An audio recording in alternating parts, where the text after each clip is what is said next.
Luke chapter 20, the authority of Jesus' question.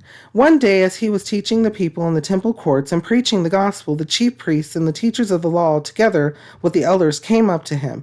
"Tell us, by what authority are you doing these things?" they said. "Who gave you this authority?" He replied, "I will ask you a question. Tell me, John's baptism, was it from heaven or from men?" They discussed it among themselves and said, "If we say from heaven, he will ask, 'Why didn't you believe him?' But if we say from men, all the people will stone us because they are persuaded that John was a prophet." So they answered, "We don't know where it was from." Jesus said, "Neither will I tell you by what authority I'm doing these things." Remember, these are the prophets. These are the, not prophets. These are the Pharisees and Sadducees. These are the elders. These are the people who of the law. These are people who are of the law. They believe, they think they believe in God. They created these rules and such, these additional burdens on top of what the Lord has already provided, because that is to be holy. If God already gave the command to be holy, what are these additions to it? Here they are asking Jesus, who's doing these things, teaching the kingdom, blessing and healing people, teaching about the love of God, and they're questioning him. Why? Because the people are turning to him and they're seeing what it is to follow the Lord, what it is to actually understand it.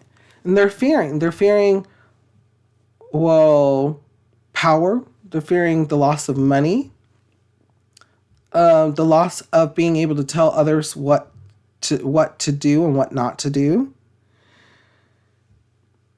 And here they are questioning Jesus, who is a man of God, clearly.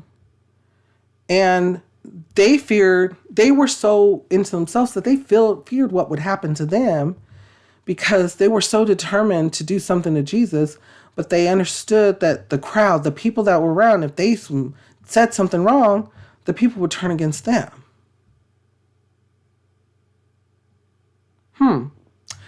So if the people understood the wickedness that they were trying to pull off, the people would turn against them. Bringing past to present. Think about that in our lives. Think about that. Think about what happens when people want to seek revenge.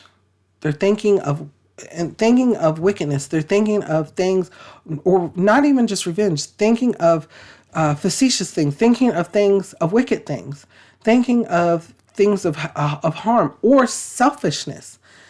When people think of things just for themselves, they can end up harming others easily because they're focused on themselves. Oh, I'm going to get the last thing, or I'm going to take this and I'm going to take more of it because I want to make sure that I'm good and I'm supplied. But what happens? Someone ends up losing out. Think about that in life, in circumstances. And I urge you to go to the Lord with that too. In this section, go to the Lord and see what the Holy Spirit, see what the Lord has in store for you over his guidance. Before we go on though, what kind of thoughts or feelings come to your mind when we read over this? How does it make you feel and what does it make you think?